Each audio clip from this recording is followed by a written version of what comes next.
Hi friends, welcome to Annam's recipes. நல்லா இது வந்து பக்கோடா மாதிரி இருக்கும்.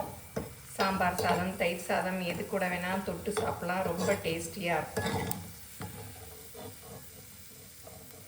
நான் இப்போ அடுப்பு கூட அமர்த்திட்டேன். அந்த சூட்லேயே பொரிச்சிட்டேன்.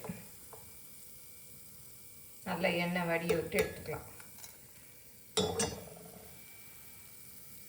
பாருங்கள், வெங்காய வடகம் ஈஸியாக ரெடி பண்ணியாச்சு. இது செய்கிறது ரொம்ப ஈஸி தான். வெங்காயம் நறுக்கிறது ஒன்று தான் பெரிய வேலை. மற்றதெல்லாம் வந்து டக்குன்னு செஞ்சிடலாம். உளுந்து மாத்திரம் ரொம்ப தண்ணியாக ஆட்டிடாதீங்க. அப்புறம் வெங்காயமும் சேர்ந்ததுன்னா ரொம்ப தண்ணியாகிடுச்சுன்னா ரொம்ப அகலகலமாக போயிடும். அந்த மாதிரி குண்டாக வராது. அதனால் அதை மாத்திரம் பார்த்துக்கோங்க. உளுந்தை வந்து நல்லா நம்ம மெதுவடைக்கு மாதிரி ஆட்டிக்கணும். ஆட்டிட்டு வெங்காயத்தை வந்து போடணும். வெங்காயத்தை போட்டு ஊற வச்சிடாதீங்க, அப்புறம் தண்ணி விட்டுக்கிட்டு வந்துடும். கிள்ளி வைக்கிறச்ச வந்து வெங்காயத்தை போட்டு பிசைஞ்சிக்கோங்க. இதை வந்து சாம்பார் சாதம், ரசம் சாதம் எது கூட வேணாலும் சாப்பிட்லாம். ரொம்ப நல்லாயிருக்கும். இல்லை பொரிச்சு குழம்புல போட்டு கூட பக்கோடா குழம்பு மாதிரி இருக்கும்.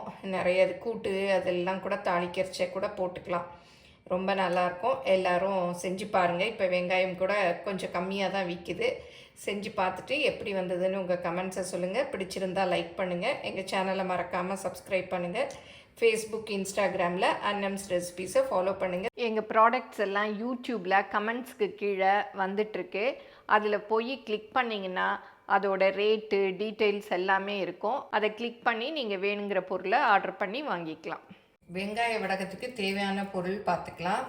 இந்த அழாக்கில் 4 அழாக்கு வெங்காயம் எடுத்திருக்கேன். இதுக்கு வந்து தலைவலிக்க, அதாவது கொஞ்சம் குறைச்சி உளுத்தம்பருப்பு எடுத்திருக்கேன். அப்புறம் கருவேப்பிலை 4 கொத்து, இந்த மாதிரி 4 கொத்தை எடுத்திருக்கேன். 15 காஞ்ச மிளகாய், 10 பல் பூண்டு, அப்புறம் 1 டீஸ்பூன் கடுகு, 1 டீஸ்பூன் சீரகம், அப்புறம் 2 டீஸ்பூன் கல்லுப்பு, அப்புறம் கொஞ்சம் பெருங்காயம், கட்டி பெருங்காயம். நீங்கள் தூள் பெருங்காயம் இருந்தால் 1/2 டீஸ்பூன் அளவு எடுத்துக்கோங்க. அவ்வளோதான். இப்போ வந்து உளுந்தை நல்லா கழுவிட்டு ஊற வச்சுக்கணும். உளுந்தை கழுவிட்டு 2 மணி நேரம் ஊற வச்சுருக்கேன். இப்போ வெங்காயம் வந்து இந்த அளக்கில் 4. நீங்கள் நைட்டே வேணாலும் உரித்து வச்சுக்கலாம். காலையில் எழுந்ததும் நறுக்கிக்கலாம். பாருங்க, 1,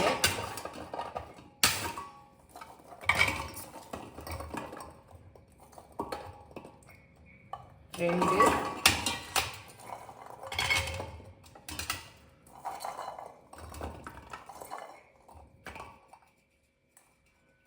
3,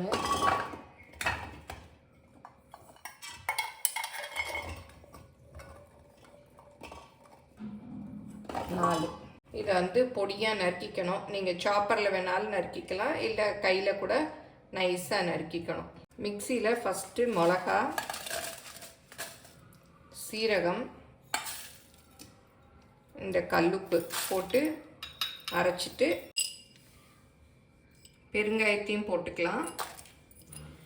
இதை ஃபஸ்ட்டு அரைச்சிட்டு அப்புறம் உளுந்தை போட்டு அரைச்சிக்கணும். நான் இன்றைக்கி வந்து மிக்சியில் தான் உளுந்து அரைக்க போகிறேன்.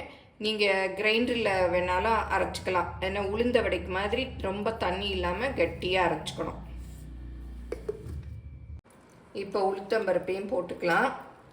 தண்ணியை கொஞ்சம் கொஞ்சமாக தெளித்து நல்லா வெண்ணெய் மாதிரி ஆட்டிக்கணும்.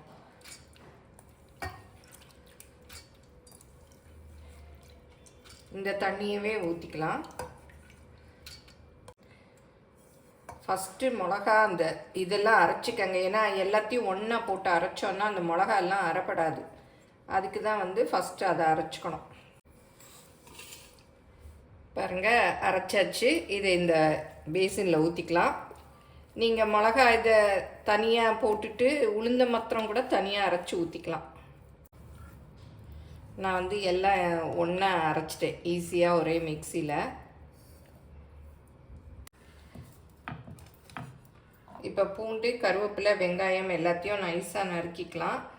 நீங்கள் ஆனியன் சாப்பர் இருந்தாலும் அதில் போட்டு கூட கட் பண்ணிக்கலாம் ஃபைனாக.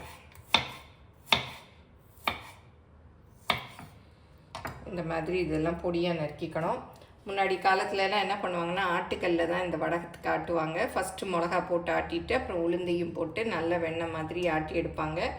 நீங்களும் ஆட்டுக்கல்லில் ஆட்டுறதுனாலும் ஆட்டி எடுத்துக்கலாம்.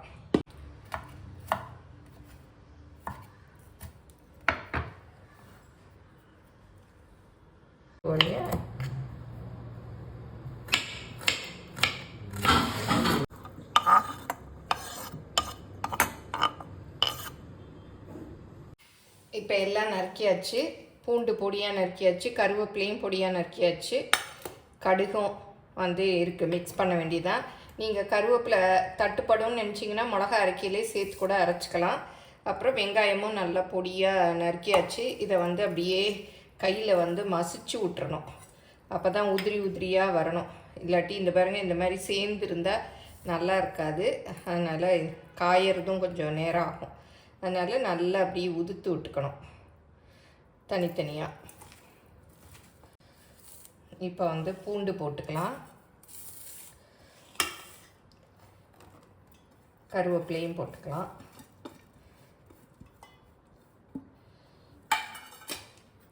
கடுகு,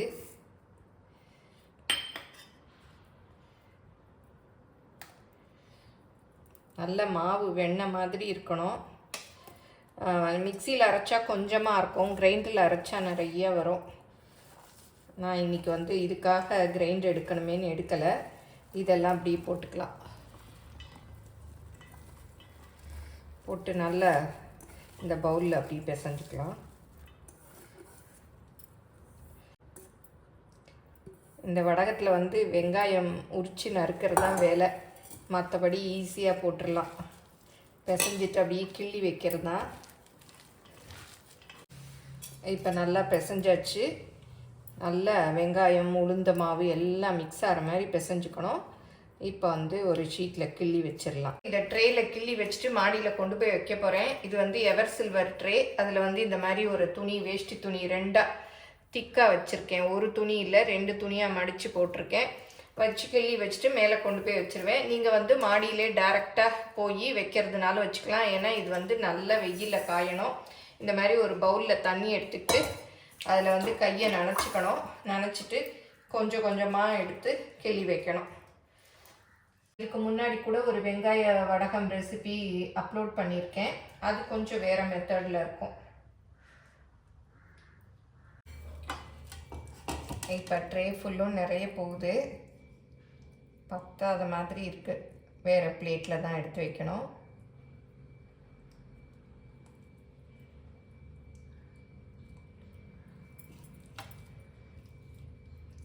ரொம்ப பெருசாக வேண்டாம், கொஞ்சம் சின்ன சின்னமாக எடுத்து வைங்க. அப்போ தான் வந்து டக்குன்னு காஞ்சிரும்.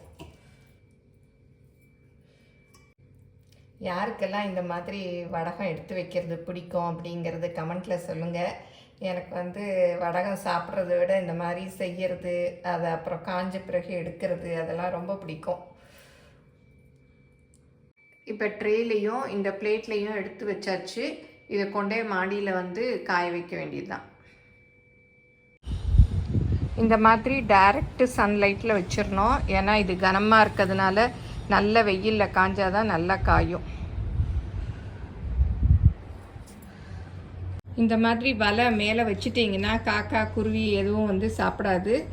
அப்படியே சேஃபாக இருக்கும் வடகம். இப்போ பாருங்கள், ஒரு பக்கம் காஞ்சிருச்சு. மாடியிலேருந்து எடுத்துகிட்டு வந்துட்டேன்.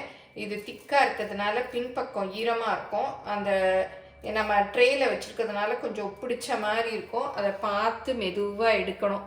நான் ஃபஸ்ட்டே எடுத்துட்டேன். பாருங்கள், அப்படியே ஒட்டி இருக்குது. இந்த பக்கம் திருப்பி போட்டுடணும். பாருங்கள், இந்த பக்கம்லாம் ஈரமாக இருக்கும். 2வது நாளும் காய வச்சேன். ஏன்னா கனமாக இருக்கிறதுனால 2 நாள் காய வச்சா தான் நல்லா காயும். இப்போ மத்தியானம் 1 மணி. இதை எடுத்துகிட்டு போய் உரிச்சிட்டு வந்து திரும்பவும் வெயிலில் வச்சிடலாம். இப்போ வடகமெல்லாம் நல்லா காஞ்சிருச்சு.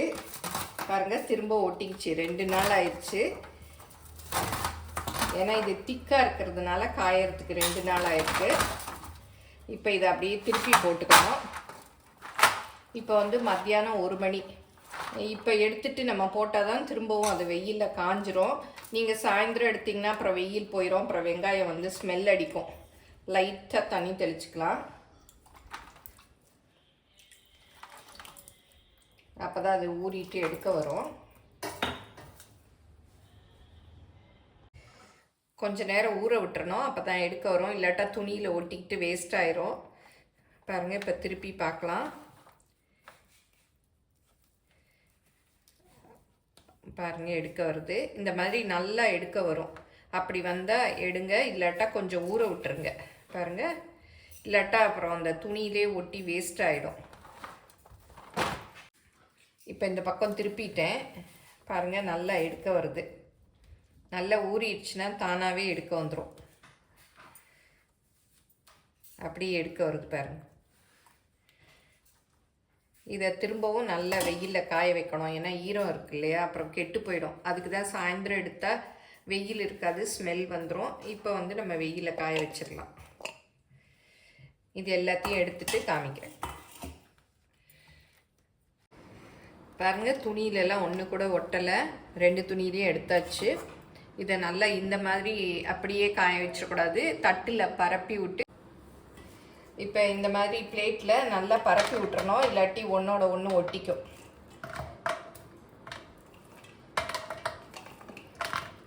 பரப்பி திரும்பவும் மாடியில் வச்சிடணும். இப்போ துணியிலேருந்து உரிச்சு எடுத்த வடகத்தை எல்லாம் இந்த மாதிரி வெயிலில் வச்சிடணும். அப்போ தான் அந்த ஈரம்லாம் நல்லா காயும். இல்லை, இந்த மாதிரி சலசலன்னு சத்தம் வர்ற வரையும் காய வைக்கணும்.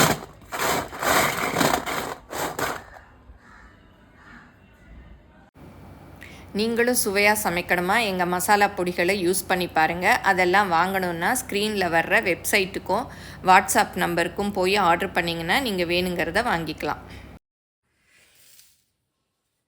கறிவடகம் நல்லா காஞ்சிருச்சு பாருங்கள். இந்த மாதிரி செஞ்சு பார்க்கணும், சலசலன்னு சத்தம் வரணும். இந்த மாதிரி வந்ததுன்னா ரொம்ப நாளைக்கு நல்லா இருக்கும்.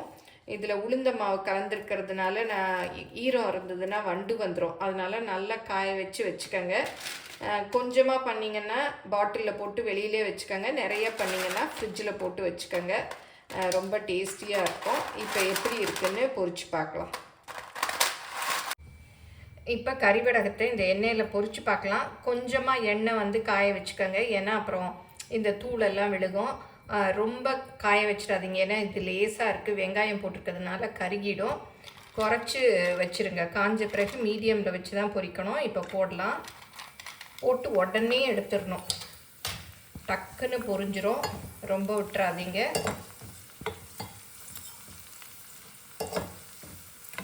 இந்த மாதிரி அப்படியே மிக்ஸ் பண்ணி விட்டுக்கிட்டே இருக்கணும். பாருங்கள், நல்லா செவந்துருச்சு, எடுத்துடலாம். இன்னும் விட்டால் கருகிடும். கொஞ்சம் இருந்தாலே அப்படியே செவந்துடும். இன்னும் கொஞ்சம் பொரிச்சு காமிக்கிறேன் பாருங்கள். போட்டுட்டு உடனேயே பெரட்டி விட்டு எடுத்துடணும். நீங்கள் சாம்பார்லாம் வைக்கிறச்ச தாளிப்போம் இல்லையா, அந்த எண்ணெயில் கூட கொஞ்சம் பொரிச்சு அப்படியே எடுத்துக்கலாம். இதுக்காக நிறைய வச்சு பொரிக்கணும்னு இல்லை, உடனே பொரிஞ்சிரும். ரொம்ப விட்டோம்னா கருகி போயிடும். இந்த வடகத்தை இந்த மாதிரி நல்ல க்ளீனான பாட்டிலில் போட்டு வச்சுக்கோங்க. நடுவில் பார்த்துக்கங்க, ஏன்னா உளுந்து சேர்த்துருக்கிறதுனால வண்டு வந்துடும்.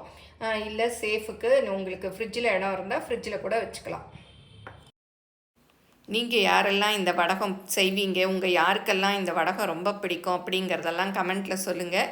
இந்த வீடியோ உங்கள் எல்லாருக்கும் பிடிச்சிருக்கும்னு நினைக்கிறேன். பிடிச்சிருந்தால் லைக் பண்ணுங்கள், உங்கள் ஃப்ரெண்ட்ஸுக்கும் ஷேர் பண்ணுங்கள். மறக்காமல் எங்கள் சேனலை சப்ஸ்கிரைப் பண்ணிக்கோங்க. தேங்க்யூ.